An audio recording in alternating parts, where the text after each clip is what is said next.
Rainier, assist mo na Rainier mo. Uy! Kami na yun dyan ah.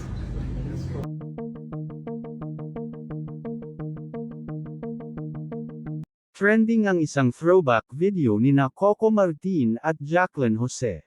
Makikita sa nasabing video na magka-holding hands ang dalawa na tila parang totoong mag-ina. Marami ang natuwa sa gesture ng aktor na si Coco Martin sa isang video na trending ngayon sa social media. Dito ay makikita na tila totoong mag-ina sina Coco at ang yumaong aktres na si Jacqueline Jose. Kung matatandaan, sinabi ni Jacqueline sa isang panayam na parang tunay na anak na ang turing niya sa aktor. Ito ay napatunayan ngayon ng netizens dahil sa isang video na kumakalat. Naka-upload ang nasabing video sa page ng nagngangalang Bards Fernandez.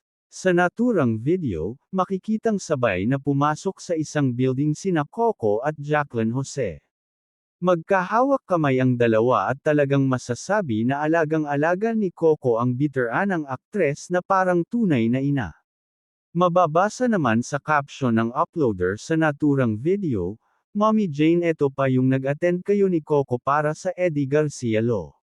Naisip ng ilang netizens na kaya umano damapo ang isang paru-paro sa aktor noong inilagak sa columbarium si Jacqueline Jose dahil sila ay talaga namang naging malapit sa isa't isa.